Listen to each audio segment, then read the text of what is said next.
Semangat Pak.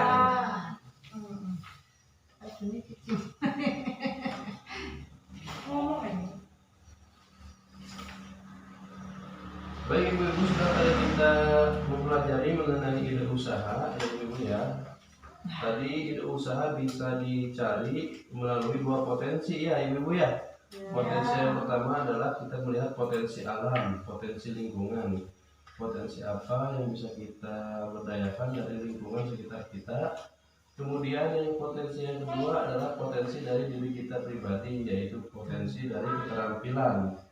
Bisa membuat apa kita, misalkan kita membuat kue atau membuat kerajinan tangan dan lain sebagainya. Kemudian yang ketiga, kita akan mempelajari mengenai mengembangkan dan menilai kelayakan ide usaha. Baik, sebelum kita lanjut ke mengembangkan dan menilai kelayakan ide usaha, kita nonton film dulu ya ibu sebentar ya. Kenapa? Mangga disimak sama ibu semua ya. Karena Ida sudah sekolah di Bandung, Ibu punya banyak waktu luang untuk cari uang tambahan. Kebutuhan sekolah anak-anak kan masih banyak. 2 tahun lagi, Dewi masuk SMA, dan Ita di TK. Padahal bantuan pinang tahun lagi, Ibu mau coba jualan ikan, Pak. Apa Dari di sana jualan untuk saya. ikan bisa untung, Bu?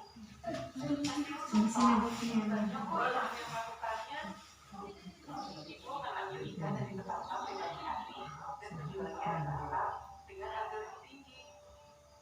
Petambaknya dibayar setelah kita selesai jualan. Dicermati ya ibu ya nanti ya. Kita tidak perlu banyak modal. Kita tarik kesimpulan dari cerita ini. Modal, Pak.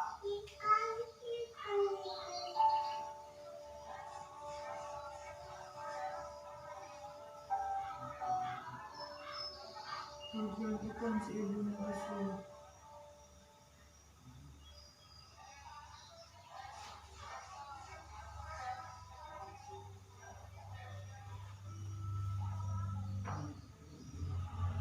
Saya bayar ikan saja ya, Pak. Saya belum beli modal nih. Wah, tidak bisa, Bu. Berapa yang Ibu ambil tadi pagi? Ya segitu Ibu yang harus bayar sekarang. Karena dagangan ikan saya sering tidak laku, lama-lama modal saya menipis dan jualan saya jadi makin sedikit. Bahkan saya terpaksa berutang pada petambak kalau tidak bisa bayar ikan yang sudah saya beli. Ya, sudah ya ibu ya. Ibu-ibu, Oke, baik ibu tadi sudah nonton film ya. Kira-kira ada cerita yang bisa diambil nggak dari film yang tadi yang bisa bantu menjelaskan? Mangga siapa? Tadi Ibu Lili mencoba usaha ya karena anaknya sudah masuk PAUD. Tapi yang saya lihat di film itu Bu Lilinya nggak balik modal, malah nggak Bukan untung. untung malah buntung ya bu ya. Iya betul. Oke.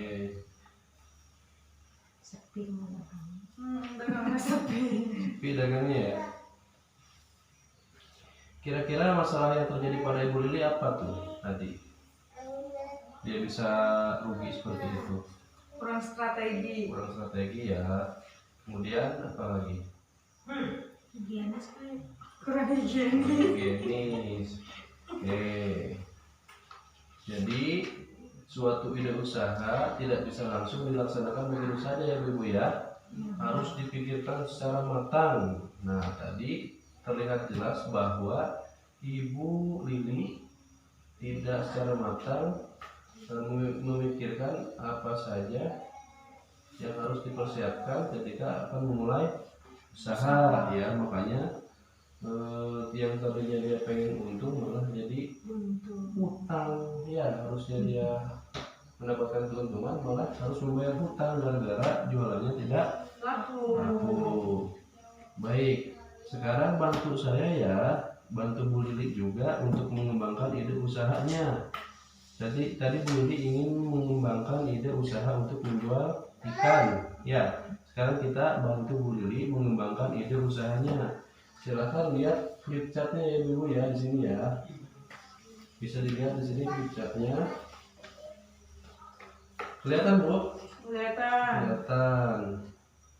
Baik, ada yang bisa membacakan di chat yang ini nih, yang memulai usaha 3A1. Coba enggak? Dibaca Bu. Usaha apakah yang akan dilakukan? Ya, Ibu Lili akan berjualan ikan segar. kan sejarah ya. Siapakah target pembelinya? Ibu-ibu yang berbelanja di pasar. Bagaimanakah untung yang didapatkan nanti? Ikan dibeli dari petambak di pagi hari, kemudian dijual di pasar dengan harga jual yang lebih tinggi.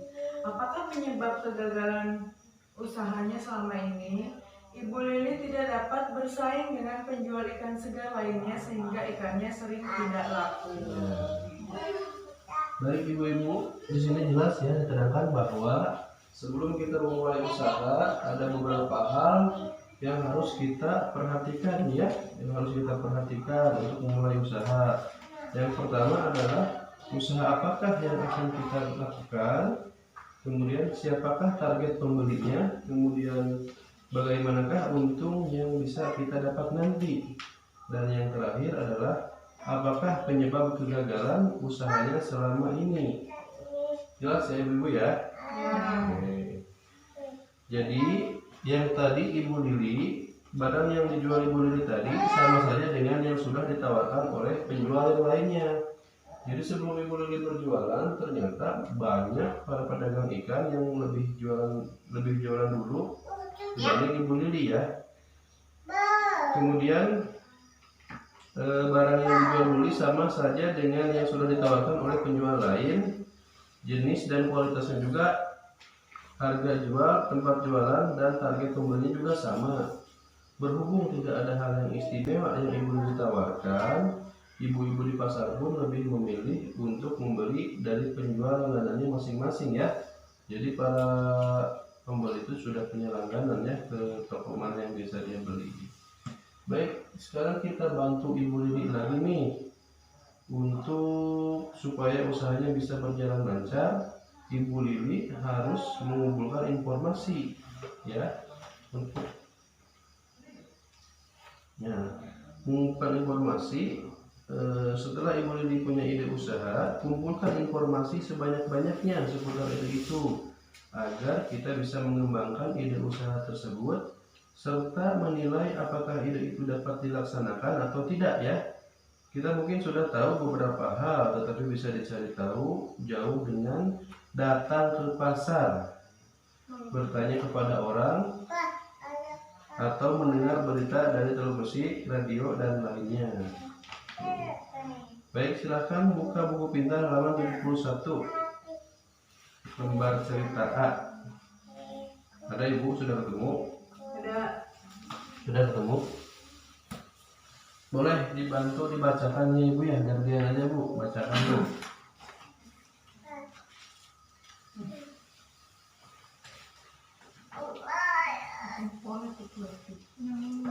Nomor 1 Pak. Iya, nomor 1 silakan. Nanti setelah kita baca, kita bahas dulu ya, kira-kira poin apa yang bisa diambil. Dalam rangka merencanakan kembali usahanya, Ibu Lili pergi ke pasar tempat ia akan berjualan ikan nanti. Ibu Lili mengamati bahwa di pasar sudah banyak sekali orang yang menjual ikan segar. Sebagaimana besar pembelinya adalah ibu-ibu, umumnya mereka membeli jenis ikan yang kecil. Baik. Dari soal nomor 1, kira-kira apa yang bisa diambil? Poin apa yang bisa diambil dari soal nomor 1? Jadi Ibu Lili mengumpulkan informasi berupa apa? Ada yang bisa diambil? Jenis ikan yang dijual harus lebih kecil. Ya. Jadi Ibu Lili mengamati bahwa di pasar sudah banyak yang menjual ikan yang segar ya ibu ya. Dua poin yang pertama, mengamati bahwa di pasar sudah banyak sekali orang yang menjual ikan tuh. Berarti Ibu Lili harus memikir-mikir lagi karena sudah banyak yang menjual Ikan. Yang kedua Bu silakan. Kemudian Ibu Lili bertanya kepada beberapa pembeli ikan. Dari situ ia mengetahui bahwa mereka lebih suka ikan kecil karena mudah dimasak untuk keluarga dan harganya juga cukup murah. Namun demikian, sebagian besar dari mereka mengatakan bahwa mereka lebih suka membeli ikan matang agar tidak repot memasaknya. Sayangnya, belum banyak orang yang menjual ikan matang. Baik Ibu, silahkan nanti dari soal yang nomor 2 ada poin yang bisa diambil, kira-kira apa? Mengenai mengumpulkan informasi sebelum memulai usaha.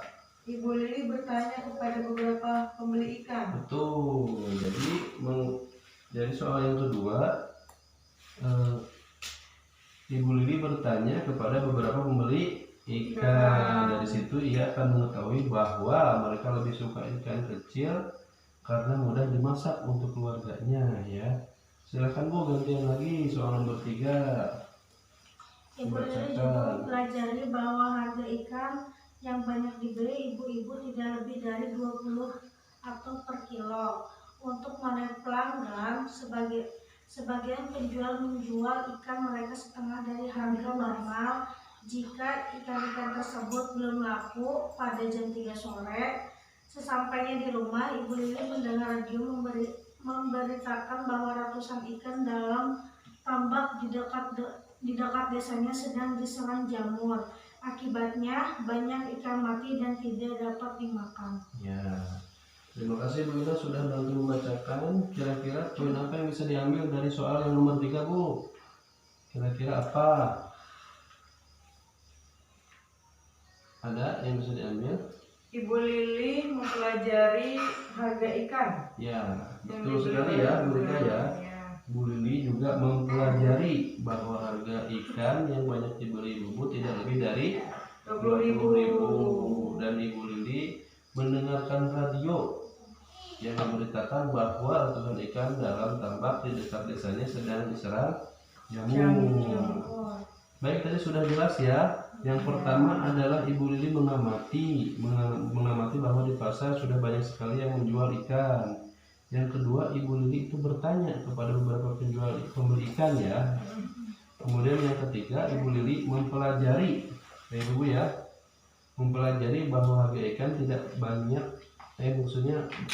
mempelajari bahwa harga ikan yang dibeli ibu-ibu tidak lebih dari 20 kg. Baik, selanjutnya nomor 4, silahkan bantu dibacakan. Setelah memikirkan seluruh informasi yang dikumpulkannya, Ibu Lili menyimpulkan bahwa menjual ikan segar akan sangat sulit karena sudah banyak orang yang melakukannya. Ibu Lili kemudian membaca rencana usahanya menjadi menjual ikan matang yang dimasaknya terlebih dahulu di rumah. Kebetulan ia sering membantu tetangganya memasak ikan untuk acara-acara pernikahan. Ia akan membeli ikan dari pedagang di sore hari agar dapat harga murah. Sayangnya Ibu Lili tidak memiliki modal cukup banyak sehingga ia hanya mampu membeli beberapa kilogram ikan dan membatasi variasi jenis ikan makanan yang dijualnya setiap hari. Oke, terima kasih Bu Rika sudah bantu membacakan. Jadi tadi sudah mengamati, kemudian sudah bertanya, yang ketiga sudah mempelajari. Silakan ambil poin dari soal yang keempat, apa kira-kira? Menyimpulkan apa Bu? bahwa si Ibu Lili itu nggak harus menjual ikan mentah karena ikan mentah kan sudah banyak. Pada itu dia yang harus dia jual adalah ikan yang matang. Boleh kita minta tepuk tangannya buat Bu Rika? Luar biasa ya Bu Rika. Pinter ya. Jadi setelah Ibu Lili mengamati, kemudian bertanya, kemudian mempelajari, akhirnya Bu Lili bisa menyimpulkan ya bahwa Ibu Lili tidak harus menjual ikan, tapi malah Ibu Lili akan menjual ikan matang. Karena memang belum ada yang menjualnya ya Ibu ya. Oke. Dari 4 soal yang di atas tadi yang sudah disebutkan ya, bahwa informasi yang dikumpulkan Ibu Lili sangat berguna ya Bu ya, betul ya? Sangat berguna untuk menilai ide usahanya. Ibu Lili bisa mengetahui kekuatan, kelemahan, peluang, dan ancaman yang ada ya sebelum Ibu Lili memulai usaha ya.